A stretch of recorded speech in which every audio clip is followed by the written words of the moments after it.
नमस्कार मित्रांनो, मी आहे तुमचा मित्र चोखंद पोटोबा।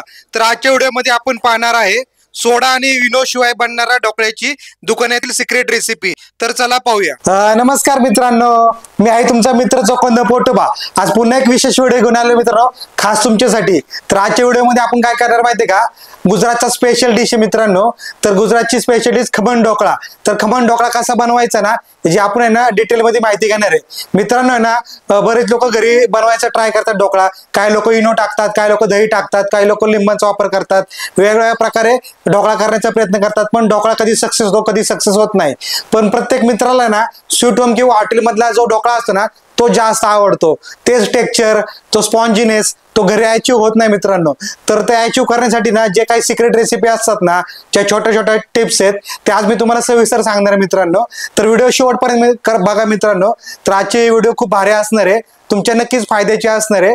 तर आपण आहे ना लागणारं साहित्य आणि जे सिक्रेट घटक आहे त्याची पूर्ण माहिती घेऊ।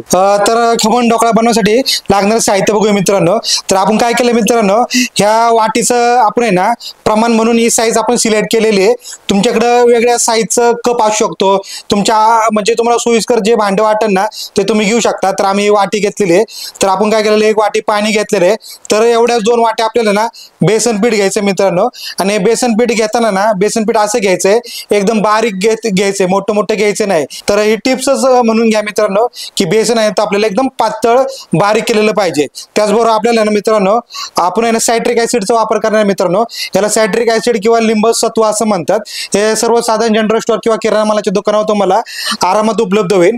तर आपण आहे ना ह्या 2 वाट्या बेसनासाठी आणि 1 वाटी पाण्याच्यासाठी हे प्रमाण वापरणार आहे। पुढचं हे सायट्रिक ऍसिड आहे ना आपण 1 चमचा घेतलेला आहे। आपण पोहे खायचा 1 चमचा असतो ना तेवढं घेतलेलं आहे। तर याचा आंबटपणा बॅलन्स करायसाठी ना आपण आहे ना 3 चमचे आहे ना साखर घेतलेली आहे। त्याचबरोबर आपण चवीसाठी ना अर्धा चमचा मीठ घेतलेला आहे। आणि मित्रांनो तेलाचं प्रमाण आहे ना कमी जास्त करायचं नाहीये, हे परफेक्टच राहिलं पाहिजे। आपण 1.5 चमचा नाही तेल घेतलेलं आहे, हे रेग्युलर जे घरी आपण खातो ना तेच तेल आहे 1.5 चमचा। त्याचबरोबर आपल्याला नंतर आहे ना आपला सिक्रेट घटक आहे हा बेकिंग पावडर आहे। तर हे बेकिंग पावडरचा योग्य वापर केला योग्य वेळी तर स्पॉन्जीनेस असतो ना आपला जो जसा केकला असतो तसा सेम टू सेम आपला ढोकळ्याला येणार मित्रांनो। तर एवढ्या साहित्यामध्ये आपण आहे ना कसा ढोकळा बनवणार ते बघणार आहे। तर मित्रांनो पाण्याचं प्रमाण आणि हे इतर साहित्याचं प्रमाण हे परफेक्ट असेल तरच तुमचा ढोकळा चांगला होणार मित्रांनो। तर आपण पुढची कृती बघूया। तर मित्रांनो आता आहे ना आपण बेसनाचं बॅटर बनवायला चालू करू ढोकळ्यासाठीचं। तर मित्रांनो आपण काय करायचंय, आपल्याला एवढं बेसन भिजत घालायचंय। तर फेटताना आहे ना व्यवस्थित फेटता येईल या हिशोबाने आपण मोठं भांडे घेतलेलं आहे। तर आता काय करायचं मित्रांनो, पहिल्यांदा आपण आहे ना पाणी घ्यायचंय। तर आपण मगाशी बोलणं केल्यानुसार आहे ना आपण 1 वाटी पाणी घेतलेलं आहे। तर आपण त्याच्यामध्ये टाकून घेऊया। तर आपण आहे ना मोठ्या बाउल मध्ये ना 1 वाटी पाणी घेतलेलं आहे मित्रांनो। तर त्यामध्ये आपण आहे ना 1 चमचा सायट्रिक ऍसिड टाकायचं मित्रांनो, ते टाकून घेऊया आपण।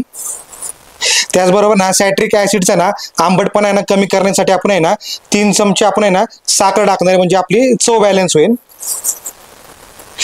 त्याचबरोबर मित्रांनो काय करायचंय, आपली चवीनुसार आहे ना अर्धा चमचा मीठ घालून घ्यायचं। आणि मित्रांनो त्याचबरोबर आपण काय करू, 1.5 चमचा तेल घेतलेलं आहे, हे तेल टाकून घेऊ। आणि मित्रांनो हे सगळं मिश्रण आहे ना आपल्याला चमच्या साहाय्याने असं हलवून घ्यायचंय, जेणेकरून सगळी साखर आहे ना आणि सायट्रिक ऍसिड या पाण्यामध्ये विरघळून जाईल। आणि मित्रांनो आपण आहे ना आज हुबेहूब स्वीट होम किंवा हॉटेलमध्ये जसा ढोकळा मिळतो ना तेच बनवणार मित्रांनो। तर घरगुती करताना ना बरेच लोक इनो, सोडा, लिंबू बरेच काही गोष्टी ट्राय करतात। पण हॉटेलमध्ये प्रोफेशनल जी रेसिपी असते ना तिथं सायट्रिक ऍसिडचा उपयोग केला जातो। सायट्रिक ऍसिड आहे ना हे जे ऍक्टिव्ह झाल्यानंतर बऱ्याच वेळ ऍक्टिव्ह राहतं। सोडा काही क्षणासाठीच ऍक्टिव्ह राहतो किंवा आहे ना इनो ही काही क्षणासाठीच ऍक्टिव्ह राहतो। त्यामुळे आपला ढोकळा कधी फुगतो कधी फुगत नाही मित्रांनो। त्यामुळे आपण आहे ना आपण सायट्रिक ऍसिडचा वापर केलेला आहे, त्याला मराठीमध्ये लिंबाचं सत्व असंही म्हणतात। तर आपण काय करूया, लिंबाचं सत्व आणि साखर विरघळल्यावर आपण हलवून घेऊया मित्रांनो। सायट्रिक ऍसिडचं जे आपण आहे ना पाणी तयार करणार आहे ना ते करताना बिलकुल घाई करायची नाही मित्रांनो, चांगलं असं हलवून घ्यायचंय। सायट्रिक ऍसिड आणि साखर पूर्णपणे विरघळून घ्यायचे, अजिबात घाई गडबड करायची नाहीये, नाहीतर आपल्या रेसिपी चांगली बनणार नाही मित्रांनो। तर आता आपले ना साखर आणि सायट्रिक ऍसिड आहे ना जवळपास पूर्ण विरघळत आलेलं आहे। तर आता आपण काय करायचंय, जाळीच्या साहाय्याने आपण बेसन याच्यामध्ये थोडंसं चाळून घ्यायचंय, जेणेकरून काय होईल आपल्या बेसनमध्ये ज्या गुठळ्या वगैरे असतील ना त्या गुठळ्या निघून जातील आणि बॅटर बनवायला आपल्याला थोडं सोपं जाईल मित्रांनो.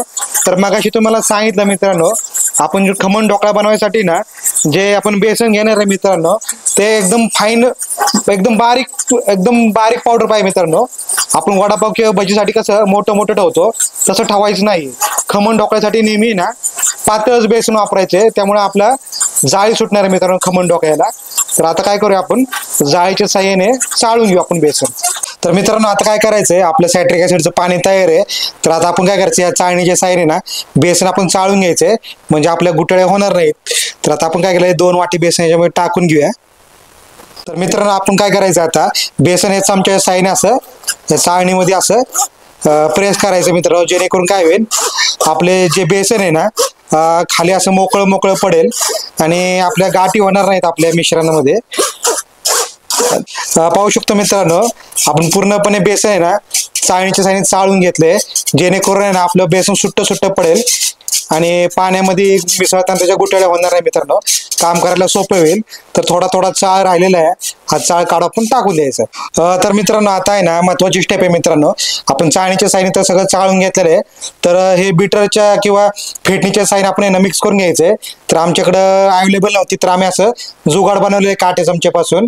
तर हे फिरवताना काय करायचे, एकाच बाजूने फिरवायचे मित्रांनो, जेणेकरून आपल्या बॅटरमध्ये हवा शिरून आहे ना आपलं बॅटर असं हलकं फुलफुलीत होईल मित्रांनो, जेणेकरून आपल्या डोक्याचे टेक्स्चर चांगलं होईल मित्रांनो. तर आता आपण काय करायचंय, ह्याच डायरेक्शनने हलवायचे मित्रांनो, लक्षात घ्यायचंय. एक तर ह्या डायरेक्शननीच करायचं किंवा ह्या डायरेक्शनने करायचं, तर तुम्हाला जे सोपं वाटतं ते करायचं. तर मी आता ह्या डायरेक्शनने करतोय, तर ह्या डायरेक्शनने फिरवत राहायचंय आणि बॅटर आहे ना एकदम फाईन असं टेक्स्चर झालं पाहिजे त्याचं. तर मित्रांनो आपण फेटणीच्या साह्याने ना चांगलं फेटून घेतलेलं आहे, ह्याच्यामध्ये बिलकुल गुठळ्या राहिल्या नाही पाहिजे. गुठळ्या असतील तर त्या फोडून घ्यायच्यात मित्रांनो. तर आता काय करायचं, आपण फेटणीच्या साह्याने ना हे 2 मिनिटं एकसारखं असं फेटून घ्यायचंय, त्यामुळे आपला सायट्रिक ऍसिड आहे ना पूर्णपणे ऍक्टिव्ह होईल आणि त्याचं काम ते एकदम चांगलं करेल. त्यामुळे आपला ढोकळा ना एकदम स्पॉन्जी आणि एकदम हुबेहूब असा स्वीट होमच्या किंवा हॉटेलच्या तोडीस तोड असा बनणार आहे मित्र. तर मित्रांनो आपल्याला ह्याच्यामध्ये पाण्याचं प्रमाण आहे ना बिलकुल कमी जास्त करायचं नाही. सुरुवातीला वाटतं की आपल्याला याच्यामध्ये पाणी कमी पडलंय, कोरडं कोरडंच वाटतंय, पण असं फेटत राहायचं मित्रांनो. फेटत राहिलं का नंतर पूर्णपणे ना बेसन भिजल्यावर आहे ना एकदम टेक्स्चर आपल्याला पाहिजे तसं होतं मित्रांनो. टेक्स्चर बघा आपल्या मित्रांनो ह्या पद्धतीने पाहिजे. तर आपल्याला ना हे 2 मिनिटं असं बीटरच्या साह्याने हलवल्यानंतर काय करायचंय, 10 मिनिटासाठी रेस्ट द्यायची. तर रेस्ट दिल्यानंतर काय होईल, आपलं सायट्रिक ऍसिड ना व्यवस्थित ऍक्टिव्ह होईल आणि आपल्या डोक्याला ना चांगली जाळी सुटेल आणि आपला डोळा एकदम स्पॉन्जी असा होईल, हुबेहूब असा स्वीट होम किंवा हॉटेलच्या चवीचा आणि टेक्स्चरचा होणार आहे मित्रांनो. तर आता आपण काय करूया, याला असं झाकण लावून असं 10 मिनिटं रेस्ट करायला ठेवून देऊ मित्रांनो. पुन्हा एकदा तुम्हाला टेक्स्चर दाखवतो मित्रांनो, असं टेक्स्चर पाहिजे बघा. तर मित्रांनो आपलं आहे ना फिटून झालेलं आहे व्यवस्थित. तर आता आपण याला रेस्ट द्यायची आहे, पण रेस्ट देताना ना 2-3 टिप्स आहेत मित्रांनो. ह्याच्यानंतर ना आपण 10 मिनिटं रेस्ट दिल्यानंतर ना आपल्याला याच्यामध्ये बेकिंग पावडर टाकायची आहे. तर त्यावेळी आपल्याला झटपट काम करावं लागतं, नाही तर आपल्याला स्पॉन्जीनेस किंवा जाळी सुटलेला ढोकळा मिळणार नाहीये. तर आता आपण काय करायचं, पाणी उकळत ठेवायचं आपल्याला, म्हणजे आपल्या ह्याच्यामध्ये आपण बेकिंग पावडर टाकली की झटपट करायची पुढची प्रोसेस, म्हणजे आपल्याला गरम पाणी भेटेल आणि आपण शिजू शकतो. त्याचबरोबर आपण 10 मिनिटं तर आपण ना ह्याच्याबरोबर खाण्यासाठी जी चटणी बनवायची ग्रीन कलरची ती पण आपण बनवून घेऊ. तर आता काय करूया, आपण 10 मिनिटाला झाकण लावून आपण रेस्ट देऊ. तर मित्रांनो 10 मिनिटं आपण बॅटर रेस्ट देतोय, तोपर्यंत आपण आहे ना ढोकळ्याबरोबर खाण्यासाठी चटणी बनवूया. ही ग्रीन चटणी बनवणार मित्रांनो. तर आपण काय केलेलं आहे, एवढी कोथिंबीर घेतलेली आहे मित्रांनो. तर ती कोथिंबीर थोडी आपण अशी मिक्सरच्या भांड्यामध्ये टाकूया आणि जेवढी आपण कोथिंबीर घेतली ना तेवढीच आपण आहे ना हे आपण पानं घेतलेली आहेत पुदिन्याची, तर ते पण टाकून घेऊया. त्याचबरोबर आहे ना आपण आहे ना 2 मिरच्या टाकणार मित्रांनो, या अशा थोडी हाताने क्रश करूया आणि टाकूया. त्यानंतर काय करायचं मित्रांनो, 4 ते 5 लसणाच्या कळ्या टाकायच्या. एवढ्या क्वांटिटीमध्ये आपण आलं घ्यायचं मित्रांनो. तुम्हाला आलं कमी आवडत असेल तर तुम्ही कमी वापरलं तरी चालेल. तर मित्रांनो सगळ्यात महत्वाची गोष्ट आहे, हे लिंबू टाकलं ना आपली पुदिन्याची चटणी काळी पडत नाही मित्रांनो. तर आपण काय करूया, लिंबाचा थोडंसं रस ह्याच्यामध्ये टाकूया. आणि त्याचबरोबर काय करायचं मित्रांनो, चवीनुसार थोडंसं मीठ टाकून घ्यायचंय. नंतर कमी मीठ पडलं तर आपण आहे ना ते आपण नंतरून ऍडजस्ट करून घेऊया. तर मिक्सरमध्ये मिक्स होऊन जाईल सगळ्यांबरोबर, तेव्हा आपण मीठ टाकून घेऊया आणि हे सगळं आपण काय करूया मिक्सरमध्ये बारीक करून घेऊ. तर आपली हिरवी चटणी डोकळ्याभर खाण्यासाठी रेडी होऊन जाईल. तर मित्रांनो पाहू शकता अशा प्रकारे आपली ना ग्रीन चटणी तयार झालेली आहे मित्रांनो. तर आपण चवीनुसार याच्यावर आता मीठ पण ऍडजस्ट केलेलं आहे. तर मित्रांनो याच्यामध्ये ना लिंबू पिळणं खूप आवश्यक आहे, नाही तर पुदिन्याची चटणी ना काळी पडून जाते. तर पाहू शकता तुम्ही किती हिरवीगार आपली ना चटणी तयार झालेली आहे. तर मित्रांनो आता काय करूया, आपण पुढची डोक्याची रेसिपी बघूया मित्रांनो. तर मित्रांनो तुम्हाला आवडत असेल तर तुम्ही गोड चटणी बनवू शकता चिंचेची. तर ती आपल्या चॅनलवर ऑलरेडी आहे, तर ती बघून तुम्ही ना याच्याबरोबर तिखट आणि गोड दोन्ही तुम्ही चटण्या डोकळ्यावर भारी लागतात, तर तुम्ही बघू शकता. मित्रांनो आता 10 मिनिटं झालेली आहेत आपल्या बेसनच्या बॅटरला, आपण रेस्ट दिली ती 10 मिनिटाची. तर आता आपण काय करायचंय, याच्यामध्ये आपल्याला बेकिंग पावडर टाकायची आहे. तर बेकिंग पावडर टाकल्यानंतर सगळ्या कृती ना आपल्या झटपट करायच्या असतात मित्रांनो. तर आता या 10 मिनिटात आपण काय केलेली तयारी दुसरी मित्रांनो पाहू शकता तुम्ही, की आपण काय केलेलं आहे, यामध्ये असे पाणी उकळत ठेवलेलं आहे आणि त्याच्यामध्ये अशी एक बेसला रिंग टाकलेली आहे. तर आपण आपलं जे मोल्ड आहे ते आपण याच्यावर रेस्ट करणार आहे. तर पाणी गरम असणे आणि आपण बेकिंग पावडर टाकणे दोन्ही ॲट ए टाइम झालं पाहिजे मित्रांनो. तर आता आपण काय करूया, बेकिंग पावडर टाकून घेऊ. तर मित्रांनो आता आपण काय करायचंय, आजच आमच्या बेकिंग पावडर घेतलेली आहे ती याच्यामध्ये टाकायची आहे. बेकिंग पावडर टाकल्यानंतर काय करायचंय, बेकिंग पावडर ऍक्टिव्ह होण्यासाठी याच्यात थोडंसं आहे ना पाणी टाकायचं असतं मित्रांनो. तर 1 चमच्याभर आपण पाणी टाकून घेऊ आणि पाणी टाकल्यानंतर मित्रांनो काय करायचं का पाहू शकता तुम्ही ऍक्टिव्ह झाले. तर 1 मिनिटासाठी असं फेटायचंय, डायरेक्शन मग अशी जी होती ना तीच मेंटेन करायची. तर 1 मिनिटासाठी आपण फेटून घेऊ. आहे ना बेकिंग पावडर टाकल्यानंतर 1 मिनिट फेटलेलं आहे. तर आपण आहे ना मोल्ड आहे ना ग्रीसिंग करून घेतलेलं आहे. तर ग्रीसिंग केल्यानंतर ना आपण काढताना आपल्याला जरा सोपं जातं मित्रांनो, आपण ग्रीसिंग करून घेतलेलं आहे. तर आपण हे बॅटर याच्यामध्ये सेट करून घेऊ.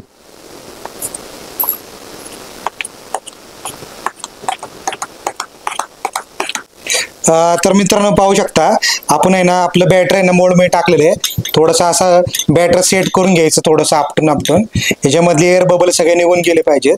तर आता झटपट आपल्याला हे शिजण्यासाठी टाकायचंय. तर साधारण 25 मिनिटासाठी आपण शिजत ठेवायचंय. सारखं सारखं झाकण उघडायचं नाहीये मित्रांनो. तर झाकण उघडलं तर आहे ना आपला डोकाचं टेक्स्चर बिघडू शकतं. तर असं आपण ठेवूया. 25 मिनिटासाठी झाकण लावून शिजत ठेवायचंय, सारखं उघडायचं नाही मित्रांनो. तर मित्रांनो आता आहे ना 25 मिनिटं झाले आहेत, आपला ढोकळा शिजतोय. तर आता आपण बघूया शिजलाय का. तर मित्रांनो आपला छान असा ढोकळा फुगलेला दिसतोय. तर आता आपण काय करूया, शिजलाय का चेक करूया आपण या चाकूच्या साहाय्याने. तर असं घालायचं थोडंसं याच्या आतमध्ये. तर पाहू शकतो मित्रांनो कुठलेच कण वगैरे चिकटकले नाहीत आपल्या चाकूला.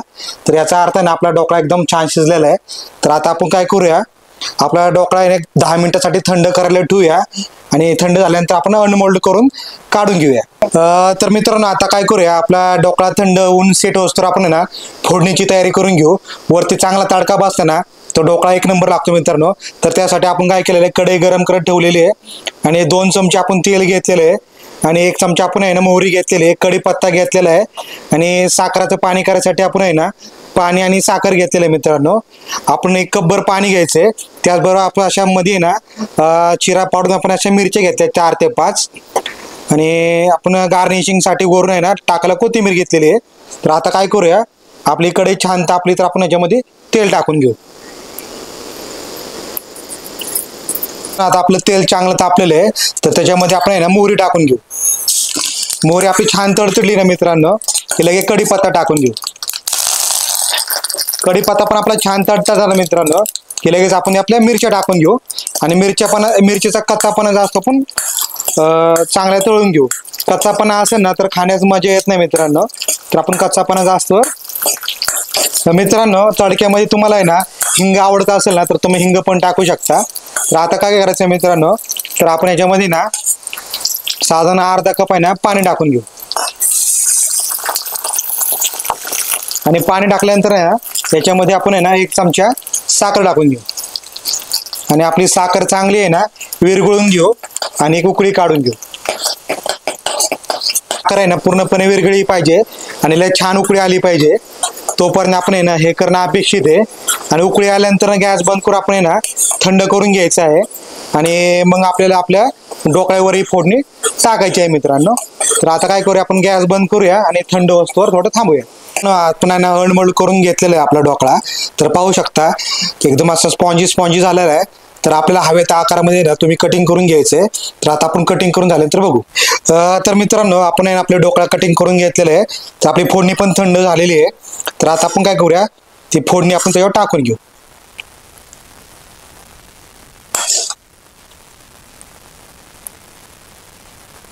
थोडी कोथिंबीर टाकून घेऊया. तर मिरच्या आपल्याला दिसायला खूप छान दिसत आहेत मित्रांनो. तर मित्रांनो, अशा प्रकारे आपला ढोकळा तयार झालेला आहे. तर सोबत आपण हिरवी चटणी पण बनवलेली आहे. तर अशा प्रकारची रेसिपी तुम्हाला आवडली असेल तर तुम्ही आम्हाला सबस्क्राईब करा, लाईक करा, शेअर करा आणि कमेंट्स करा विसरू नका. धन्यवाद.